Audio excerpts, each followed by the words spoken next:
Hi sir, hi everyone. Our topic for today is law enforcement pillar. The first pillar is prime mover of the system or the initiator. The policeman or law enforcement agencies initiating the action of arresting and investigating crime and so on.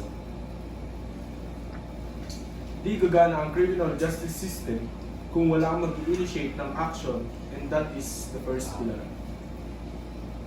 Function in general.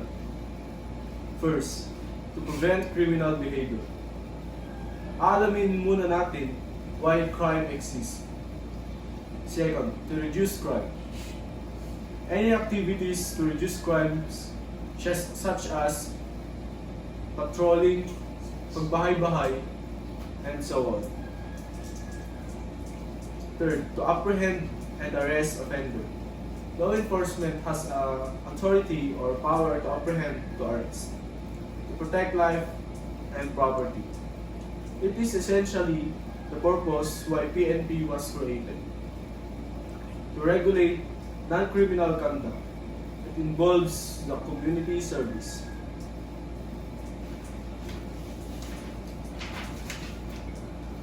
Concept of police. Concept of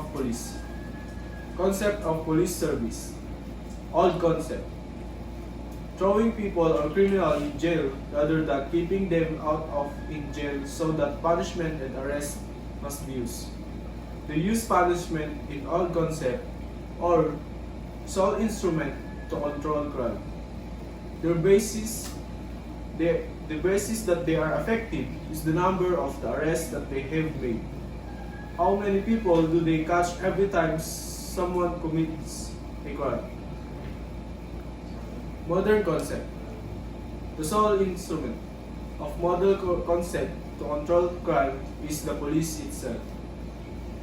What they do is the visibility and the police omnipresence. They make sure that the police are always present in community to control the commission of crime. We can say that they are effective when there is no crime happening. Function is effective in general.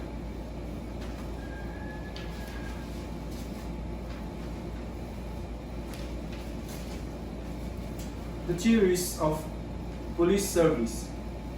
Home rule theory. The policeman is considered as servants of community who defend for their effectiveness of their function upon the express wishes of the people. The continental theory. It's not the people, it's not the place, it's not the community they serve. Their job in the area is to serve the higher authorities. Ang ginagamit po natin theory ngayon ay, ang theory na kasalukuyan na ginagamit natin ngayon ay home rule theory. Different government, police, or law enforcement agencies. First, Philippine National Police, one of the premier law enforcement agencies to our country that is tasked to enforce the criminal law. The establishing the PNP is to perform police function throughout the Philippines. Article 1051, Section 6 of the 1987 Philippine Constitution. The state shall establish and maintain one police force which shall be national in scope and civilian in character, to be administered and controlled by a National Police Commission created by virtue of RA 6975, an act establishing the Philippine National Police under a organized department of the interior and local government and for other purposes. Approved December 13, 1990. Amended RA 8551, PNP Reform and Reorganization Act of 1998. The PNP shall be community service-oriented agency responsible for maintenance of peace and public safety. Power and function. Prevention of crime. To protect and to have a peaceful community. Second, repression or suppression of crimes, to reduce and to prevent crimes. Third, apprehension of offenders, to investigate, to arrest the violator or offender. Fourth, conduct search and seizure, to conduct examination of a person to find evidence that a crime has been committed. Fifth, investigation of crime, to look the cause of the crime and find evidences. Sixth, protection of lives and property, to serve and to protect the society or community. NBI, National Bureau of Investigation, responsible for handling solving syndicated cases that are in the interest of the nation. November 13, 1936, Commonwealth Act No. 181, brainchild of the late President Manuel L. Quezon and Jose A. Yulu. The part of NBI in our law enforcement are the detection and investigation of crimes and other offenses against our Philippines law. They are coordinating with PNP in the maintenance of peace and order. They also handle cases, specifically syndicated cases. NBI also act as national clearing house of criminal and other information for the use on prosecuting law enforcement entities of the Philippines, the records, criminal records and other information relating to a crime and criminals in our country.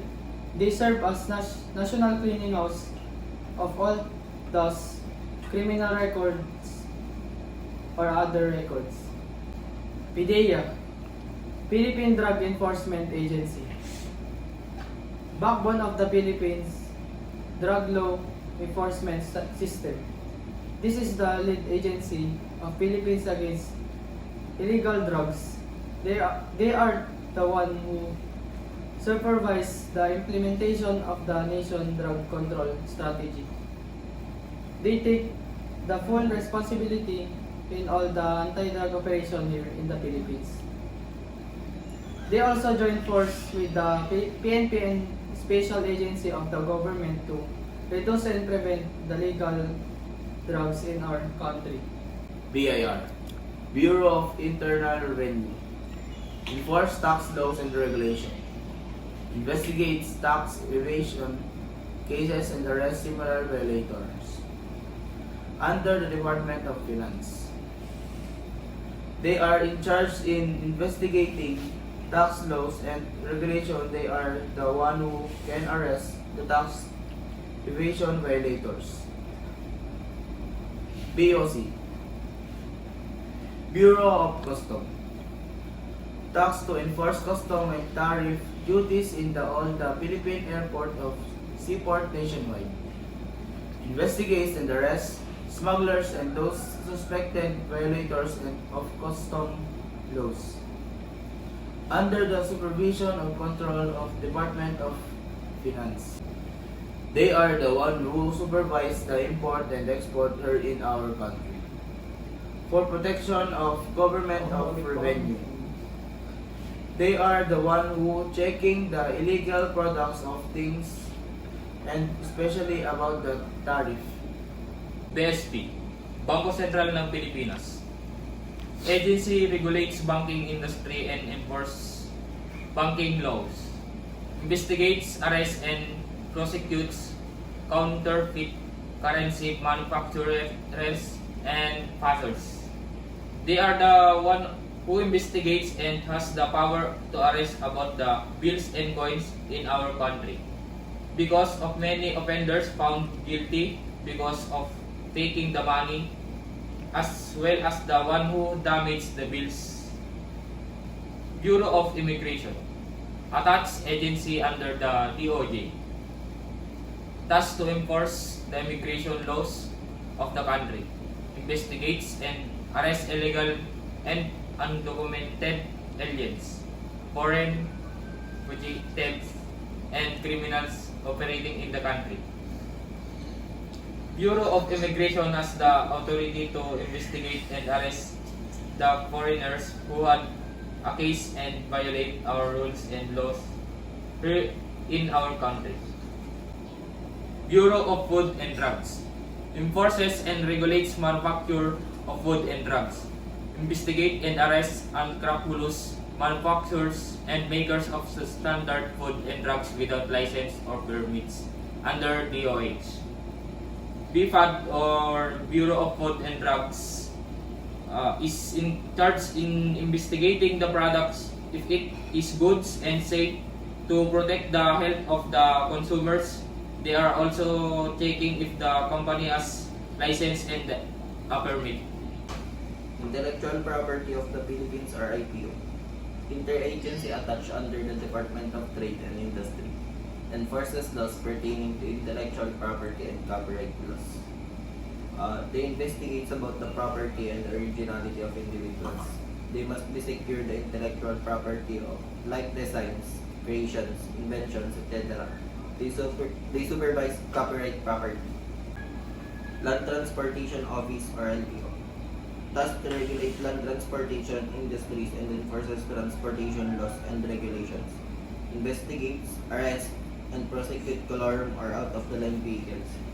They has the authority and enforcement to the land transportation. They investigate, arrest, and prosecute the driver if they have a violation. OMB, Videogram Regulatory Board, operates against the proliferation of fake and pirated VHS, DVD, VCD, or CD tape.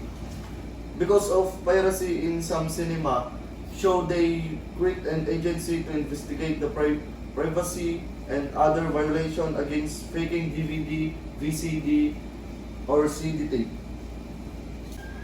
MTRCB operates against pornographic film show on television and movie houses. They have authority to review and investigate the show, programs, and movies before they let to release it in cinemas or televisions.